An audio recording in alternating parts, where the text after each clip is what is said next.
कैसे हैं आप सब। तो एक बार फिर से मैं ऋषभ पांडे स्वागत करता हूं आप सबका आपके अपने YouTube channel my Disha academy पर। और हम लोग डिस्कस करने वाले हैं आज गवर्नर के बारे में।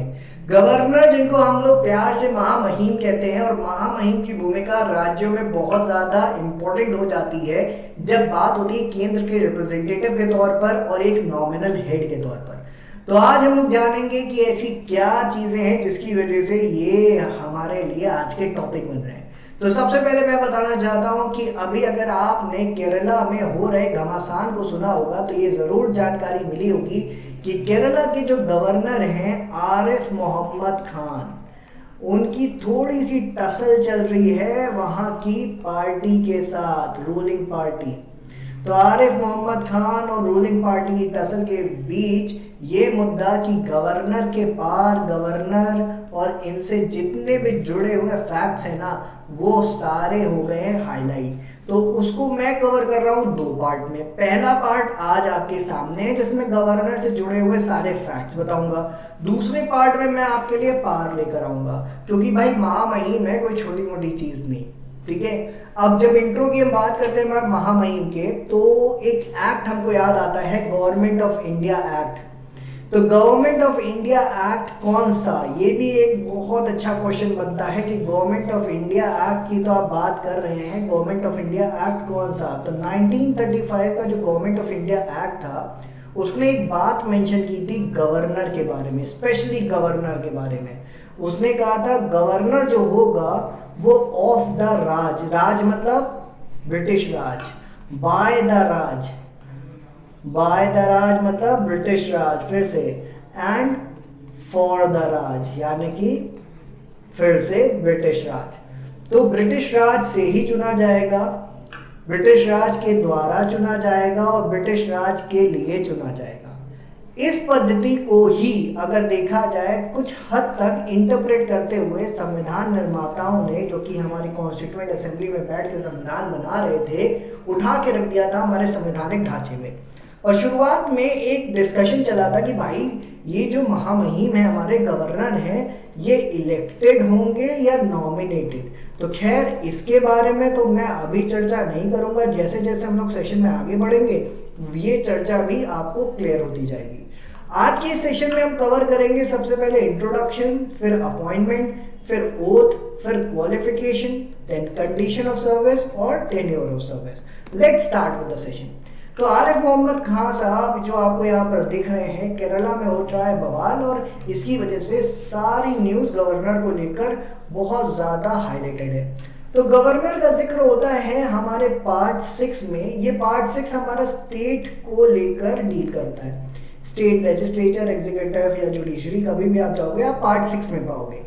तो हमारे कॉन्स्टिट्यूशन का पार्ट 6 में आर्टिकल 153 से लेकर आर्टिकल 167 डील करता है स्टेट एग्जीक्यूटिव से, जिसमें governor, chief minister, council of minister, advocate general, ये चारों भी आते हैं। ठीक है, जब बात करेंगे हम केवल गवर्नर की, तो सबसे पहले यहां पर मैं स्टेट करूंगा आपके लिए आर्टिकल 153, जिसमें साफ साफ हमारे संविधान में लिखा है कि there shall be a governor for every state of India, यानी कि भारत के हर एक राज्य के लिए एक गवर्नर होना जरूरी है।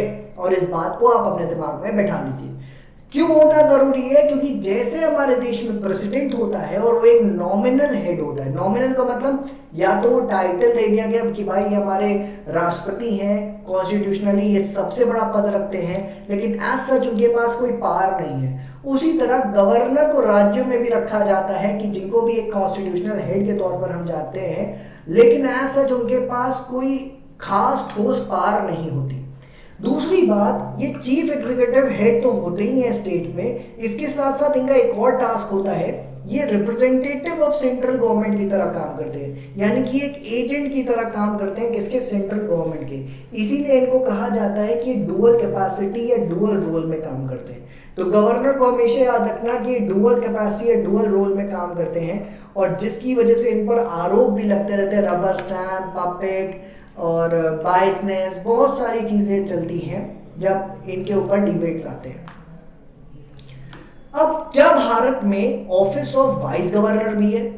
देखो, क्योंकि हमारे यहाँ संवैधानिक तौर पर अगर देखा जाए तो वाइस प्रेसिडेंट की पोस्ट तो है, लेकिन वाइस गवर्नर की पोस्ट नहीं है। तो इस बात को क्लियर रखिएगा कि भारत में कभी भी वाइस गवर्नर की पोस्ट नहीं है। हाँ, लेफ्टिनेंट गवर्नर की होती है, एलजी की होती है, और एलजी की पोस्ट भी कहाँ मिलेगी आपको?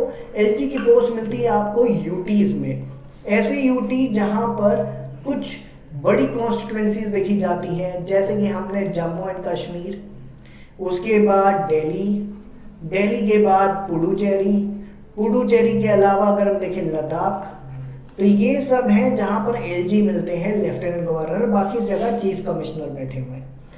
अब अगर एक और चीज की हम बात करें कि भाई एक स्टेट का एक गवर्नर होता है, हाँ जनरली एक स्टेट का एक गवर्नर का प्रावधान चल रहा था, लेकिन 7th अमेंडमेंट जब आया, 7th कॉन्स्टिट्यूशनल अमेंडमेंट 1956, याद रखना 1956 ये वही दौर है, ये वही टाइम है जब भारत में रीऑर्गेनाइजेशन ऑफ स्टेट्स हुआ था, यानी कि राज्यों का पुनर्गठन हुआ था।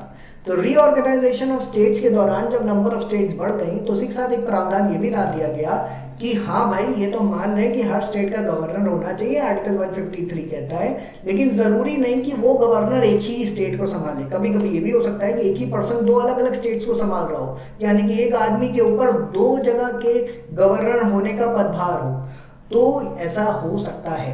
ठीक है, तो ये चीज कब से आई? 7th constitutional amendment act 1956, important है, याद रखना। फिर बात होता है गवर्नर का अपॉइंटमेंट कैसे होता है। अब थोड़ा सा चर्चाएं कर लेते हैं। तो बात कर रहे थे हम अपॉइंटमेंट को लेकर, और अपॉइंटमेंट की जब बात होती है तो फिर एक जिक्र आता है कि थोड़ा सा बैक हिस्ट्री भी जान ली जाए।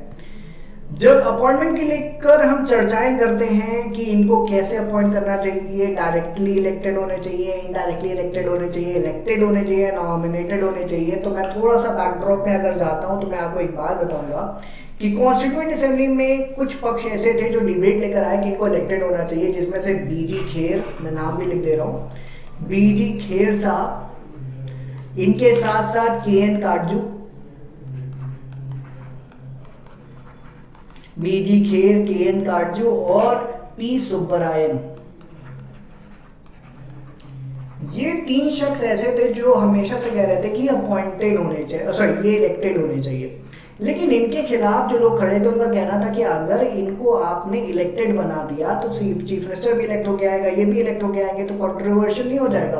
और फिर जब एक आदमी इलेक्ट होके आ रहा है तो हम दूसरे पे इतना खर्चा क्यों कर रहे हैं कि उसका भी इलेक्शन प्रोसीजर चला रहे हैं। तो ये हुआ, क्या किया जाए। तो अल्टीमेटली ड्राफ्टिंग कमेटी के सामने जब ये मसला रखा गया तो ड्राफ्टिंग कमेटी ने भी अपनी कोई राय ना रखते हुए इसको कॉन्स्टिट्यूएंट असेंबली पर फिर टरका दिया। तो फाइनली कॉन्स्टिट्यूएंट असेंबली ने जाकर ये बोला कि नाइदर मतलब ना तो इनको डायरेक्टली इलेक्ट करेंगे ना तो इनडायरेक्टली इलेक्ट करेंगे, इनके लिए कोई इलेक्टोरल कॉलेज भी नहीं बनेगा, इनको सीधा अपॉइंट किया जाएगा प्रेसिडेंट के द्वारा, और प्रेसिडेंट जब इनको अपॉइंट करेगा तो उसकी पावर के अंडर ही जाएंगे। तब 1979 का एक हमको और सुप्रीम कोर्ट का जजमेंट दिखाई देता है, जिसमें एक बात कही है कि प्रेसिडेंट इनको अपॉइंट तो कर रहा है, लेकिन ये इंडिपेंडेंट कॉन्स्टिट्यूशनल ऑफिस की तरह काम करेंगे, ये सेंट्रल गवर्नमेंट के सबऑर्डिनेट बन के काम नहीं करेंगे। ठीक है, इसीलिए भारत ने Canadian model of governor appointment को एक्सेप्ट किया और भारत में प्रेसिडेंट के द्वारा गवर्नर का नॉमिनेशन स्वीकृत किया। ओथ की बात की जाए तो हमारे गवर्नर को ओथ दिलाते हैं chief justice of the concerned high court, और अगर ये एब्सेंट होते हैं तो जो सीनियर मोस्ट जज होता है इस कोर्ट का वो ओथ दिलवाता है। और ओथ से जुड़े हुए आर्टिकल्स की अगर हम बात करें तो ये मैं आपको सेकेंड सेशन में क्लियरली बता दूंगा। अब बात करते हैं एलिजिबिलिटी या क्वालिफिकेशन। कॉन्स्टिट्यूशनली देखा जाए तो दो क्वालिफिकेशन लिखी है हमारे कॉन्स्टिट्यूशन में गवर्नर को लेकर। सबसे पहला कि वो सिटीजन ऑफ इंडिया होना चाहिए, माथे पर भारतीय लिखा होना चाहिए, ठीक है, और दूसरा उसने अपनी 35 साल की एज कंप्लीट कर लेनी होनी चाहिए, ये भी इंपॉर्टेंट है। जो दो बातें कॉन्स्टिट्यूशनली बोली गई है, ठीक है, और इस क्वालिफिकेशन के लिए भी आर्टिकल 157 और आर्टिकल 158 में साफ साफ मेंशन कर दिया गया है। ठीक, इसके अलावा अगर हम बात करें क्वालिफिकेशन में तो दो कन्वेंशन हुए जिनसे एक बात सामने रखी गई कि पहली बात, अब देखा जाता है कि अगर हम किसी स्टेट का गवर्नर अपॉइंट कर रहे हैं तो जिसको अपॉइंट कर रहे हैं वो बंदा उस स्टेट का रहने वाला ना हो, वरना वो लोकल पॉलिटिक्स से फ्री नहीं हो पाएगा। दूसरी बात, जब भी गवर्नर अपॉइंट होगा तो प्रेसिडेंट को कंसल्ट करना पड़ेगा चीफ मिनिस्टर से, क्योंकि इन दोनों को मिलकर स्टेट चलानी है और स्टेट में किसी भी तरीके का केओस ना मचे और स्टेट बहुत स्मूथ फंक्शन करे। इसलिए प्रेसिडेंट को सीएम का रिकमेंडेशन या कह सकते हो कंसल्ट करना उसे अब बोल दिया गया जरूरी है। तो ये दोनों चीजें भी इंपॉर्टेंट है ना। Condition of service, condition of service में सबसे पहली बात, जब उसको अपॉइंट किया जा रहा है तो उस समय वो किसी भी हाउस का मेंबर ना हो, चाहे पार्लियामेंट में बात कर ले चाहे लेजिस्लेचर यानी कि स्टेट लेजिस्लेचर की बात कर ले, और अगर वो कहीं का मेंबर है तो उसको अपनी सीट विकेट करनी होगी। सेकेंडली, वो कोई ऑफिस ऑफ प्रॉफिट नहीं होल्ड कर सकता, यानी कि अगर कहीं से उसकी कमाई का साधन आ रहा है या कभी गवर्नमेंट एम्प्लॉय है या कुछ भी है तो वो ऑफिस ऑफ प्रॉफिट होल्ड नहीं कर सकता। बाकी तो उसको पूरे मजे मिल ही रहे हैं, राजभवन मिल रहा है रहने को without any payment of rent, सारे एमोल्यूमेंट्स मिल रहा है, अलाउंसेस मिल रहा है, प्रिविलेजेस मिल रही हैं जितनी भी पार्लियामेंट की तरफ से अलाउ की जाती है उसकी, और उसको उसकी सर्विस के दौरान कोई भी अलाउंस को कम नहीं कर सकता कोई, ठीक है। और अगर कभी कोई बंदा गवर्नर बनता है एक से ज़्यादा स्टेट का तो दोनों राज्य मिलकर उसका खर्चा उठाएंगे, और कैसे प्रोपोर्शन में होगा, 50-50 होगा, 60-40 होगा, 30-70 होगा, ये डिसाइड करेगा प्रेसिडेंट, लेकिन मिल के दोनों को खर्चा उठाना पड़ेगा। इसके बाद अगर हम बात करें उनकी इम्यूनिटी को, तो गवर्नर और प्रेसिडेंट ये दोनों ऐसे शख्स हैं ना जो राइट टू इक्वालिटी के अगेंस्ट जाते हैं, यानी कि सारा भारत एक तरफ, गवर्नर और प्रेसिडेंट एक तरफ। पूरे भारत में कोई भी बंदा क्राइम करेगा जेल जाएगा, लेकिन गवर्नर और प्रेसिडेंट के लिए एक रूल है कि ये इम्यून है to any criminal proceeding even in respect of personal act, इनको कभी अरेस्ट या इम्प्रिजन नहीं किया जा सकता। और अगर सिविल मैटर में भी इनके ऊपर कोई कार्रवाई होनी है तो 2 महीने का नोटिस देना पड़ेगा, उसके बाद ही आप जाके कोई प्रोसीडिंग चला सकते हो। तो ये भी गवर्नर बनने का एक फ़ायदा है। और बाकी टेन्योर की बात करें तो 5 साल तक का इनका टेन्योर है, लेकिन ऐसा कोई हार्ड एंड फास्ट रूल नहीं रखा गया है कॉन्स्टिट्यूशनली, प्रेसिडेंट के ऊपर है। अगर प्रेसिडेंट कभी इनको हटाना चाहता है तो हटा सकता है। कॉन्स्टिट्यूशन में डिसप्लेजर का कोई ऐसा सख्त प्रावधान दिया नहीं गया है, ठीक है। साफ साफ ये बात मैं बता दे रहा हूँ।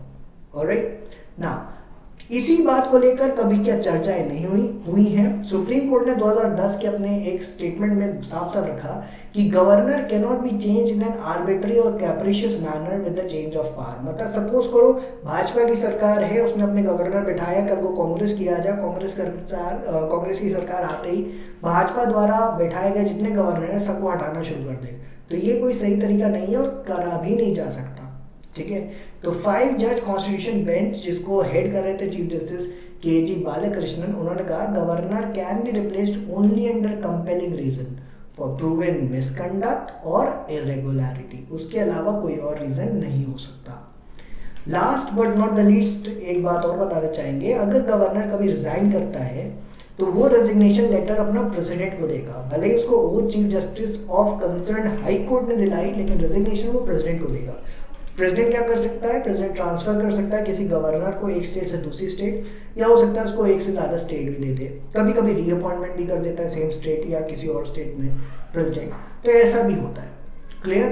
बाकी बची अब पावर्स, तो पावर्स को हम लोग करेंगे अगले सेशन में। टिल देन मैं एक बात बताना चाहता हूँ, हमारा यूपीएससी बैच 2023 चल रहा है, उसमें लाइव क्लासेस जो कि वीकली एक्सपर्ट फैकल्टीज के द्वारा होती है, आप उसको ज्वाइन कर सकते हो। प्रीलिम्स टेस्ट सीरीज है 35+, मेंस टेस्ट सीरीज है 42+, 18 बुक्स की हार्ड कॉपी आपके घर अवेल कराई जाती है, रिकॉर्डेड लेक्चर्स हैं, पर्सनल मेंटरशिप है, मंथली मैगजीन है, कम्युनिटी प्लेटफॉर्म है, रिविजन क्वेश्चंस, करंट अफेयर्स और डेली क्विजेस। और ये पूरा बैच अगर आपको डिस्काउंटेड मैक्सिमम डिस्काउंट में पाना है तो आप जब नंबर जो अभी मैं आपको प्रोवाइड करूंगा जब कॉल करना तो उस पर कोड ऋषभ जरूर बता देना ताकि आपको मैक्सिमम डिस्काउंट अवेलेबल हो जाए। तो आज मैंने introduction, appointment, oath, qualification, condition, tenure ये सब कवर कर दिया आपका, और अंत में यही कहूँगा थैंक यू फॉर वॉचिंग। पसंद आया हो तो लाइक और शेयर ज़रूर करिएगा, और जिन्होंने अभी तक चैनल को सब्सक्राइब नहीं किया डू सब्सक्राइब। और ये है वो नंबर जिसकी मैं बात कर रहा था, इस पर कॉल करके आप एडमिशन ले सकते हो। कोड याद रखना ऋषभ, बताते आपको मैक्सिमम डिस्काउंट मिल जाएगा। Till then thank you and keep watching.